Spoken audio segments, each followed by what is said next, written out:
All right, everyone, buckle up because today we are going deep on bird wings. Whoa. How evolution basically took a regular old reptilian limb and was like, you know what? Let's make this thing fly. It's amazing, isn't it? Yeah. Like a masterpiece of flight, the birdwing. Total masterpiece. And for one, I am so curious about the magic behind it all, and I know you are too. Oh, absolutely. So we've got a bunch of cool sources for this deep dive. Awesome. They get into like all the nitty-gritty, the structure of the wing, all the different types of feathers, and then how a bird's lifestyle, if it's a soaring bird or a forest bird or whatever, Right. that totally affects the shape of its wings. Yeah. It's not just like one wing fits all. Oh, definitely not. Like, did you know there's actually a type of feather Yeah. that basically acts like a bird's air current sensor? Wow. It's like having built-in weather radar. That's wild. We really do take bird flight for granted. I know, right? But when you really look at like the mechanics of it, Yeah.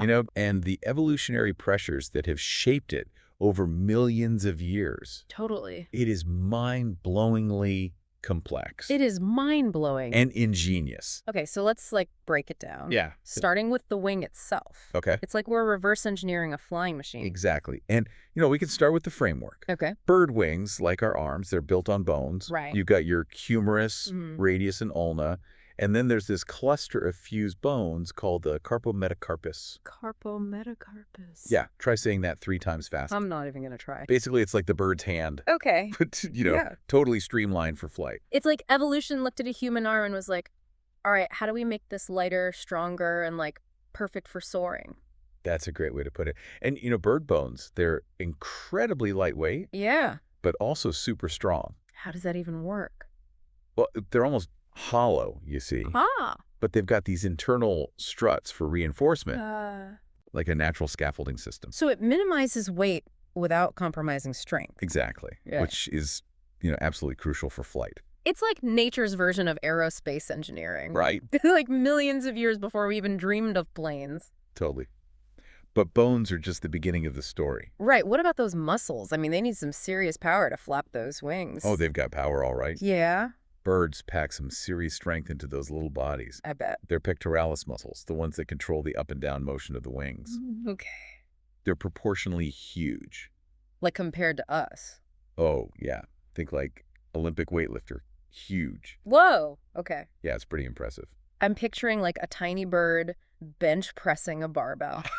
I love that image. So we've got the strong, lightweight bones. Yeah. The powerful muscles. But the thing that really makes a wing are the feathers, right? 100%. And that's where it gets super interesting. Absolutely. Feathers are key. Yeah. They provide the lift, the control, and the streamlining, Mhm. everything that makes flight possible. But it's not just like one feather fits all, right? No, not at all. Our sources were talking about all these different types of feathers, each with their own unique function. Right. So break it down for us. What are some of the key differences between these feather types? Okay, so first you've got your contour feathers. Okay.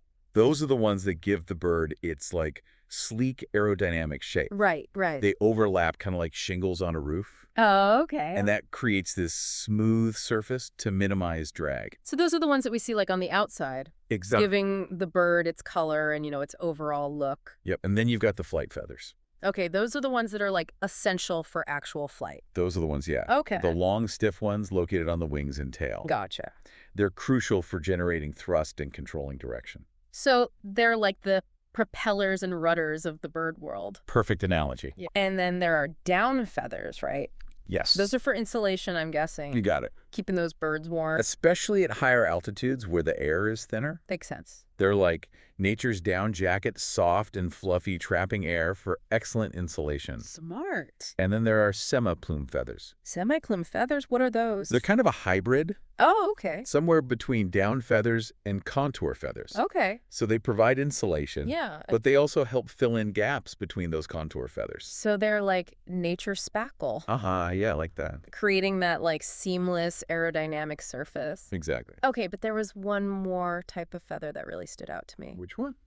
The filiplume feathers. Oh, yeah. These seem totally different from all the rest. They are pretty unique. Yeah. Filiplume feathers are hair-like and incredibly sensitive. Okay. Think of them as tiny little air current detectors scattered throughout the bird's plumage. Wait, so they can actually feel the air currents with their feathers? That's right. That's wild. How does that even work? So these feathers are connected to nerve endings in the skin, Wow. giving the bird this constant feedback about air pressure and flow. It's like having built-in weather radar.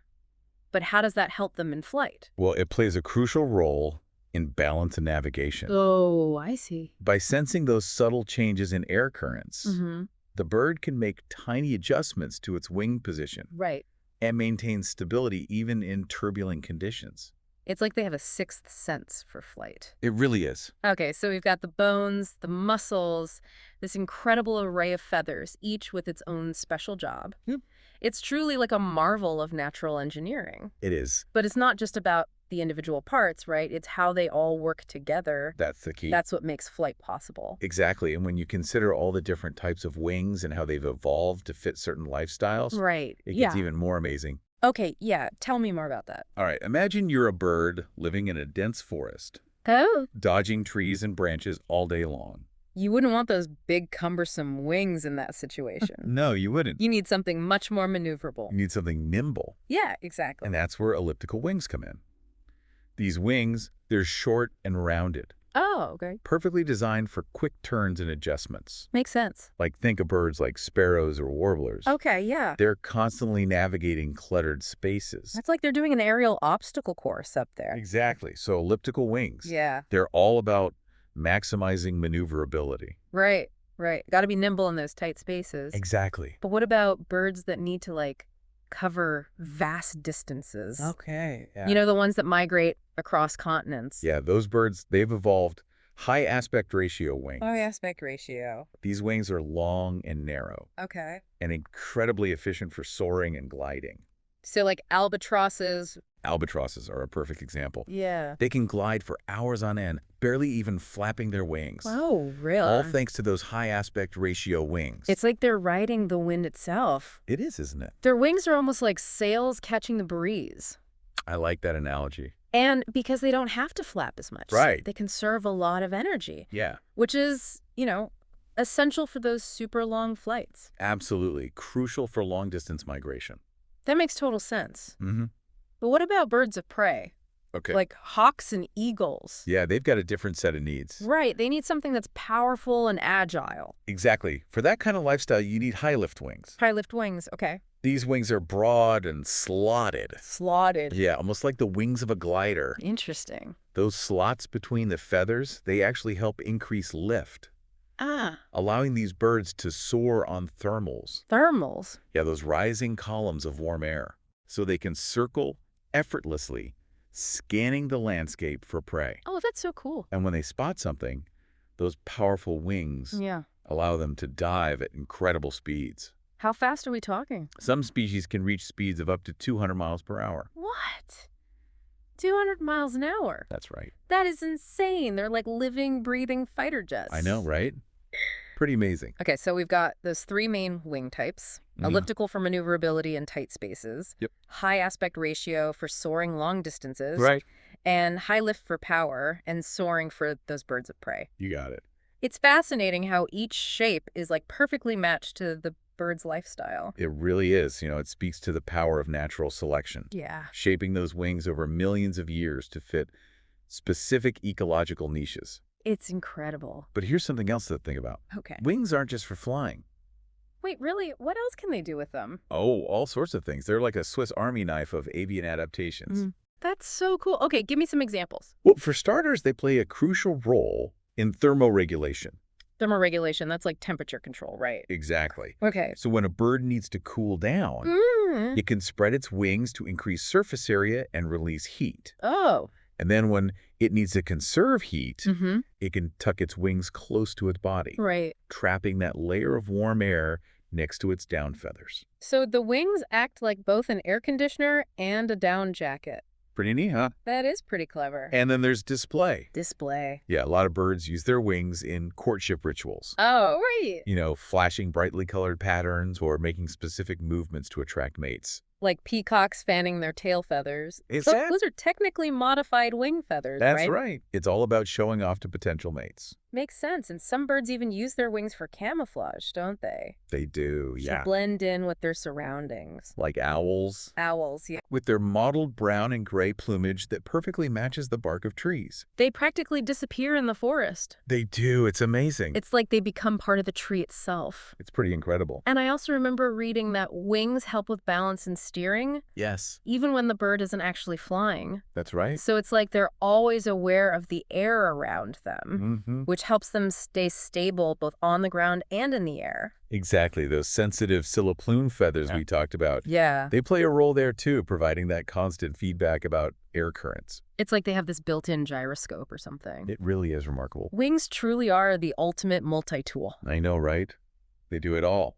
I'm also curious about the connection between bird wings and, like, human innovation, Okay, yeah. particularly in aviation. That's a fascinating area. It is, right? Humans have been trying to crack the code of flight for centuries. Yeah. And bird wings have always been this source of inspiration. Like understanding how bird wings work that shape the aerodynamics. Mhm. That's been crucial in the development of airplanes, gliders, even modern-day drones. It's like we're constantly learning from these feathered engineers. Really are, you know? Refining our designs based on millions of years of evolution. Exactly. Nature has already done a lot of the hard work for us.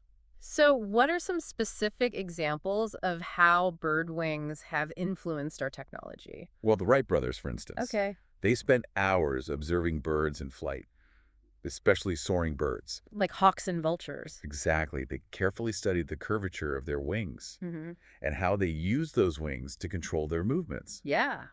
This inspired their wing warping technique. Wing warping. Yeah, it was a crucial part of their first successful airplane. Wow. So they essentially took inspiration from nature's blueprints. That's a great way to put it. And are we still learning from birds today? Oh, absolutely. Really? Like, for example, researchers are currently studying the structure of owl feathers. owl feathers. Yeah, to develop quieter aircraft designs. Wow, to reduce noise pollution. Exactly. That's amazing. It's incredible to think that we're still making advancements in aviation I know, it's pretty cool, right? by studying these incredible creatures. Yep. We've only scratched the surface of what we can learn from them, It makes you wonder what other secrets nature holds. doesn't it? What other incredible adaptations are out there just waiting to be unveiled? It's a humbling thought. It is. Nature is full of wonders. Yeah. And bird wings are just one example of the incredible ingenuity that has evolved over millions of years. Absolutely. And it reminds us that we're part of this incredible web of life. Oh, you are? And by understanding and appreciating the natural world, Mm-hmm. we can unlock so many new possibilities for ourselves and for the future.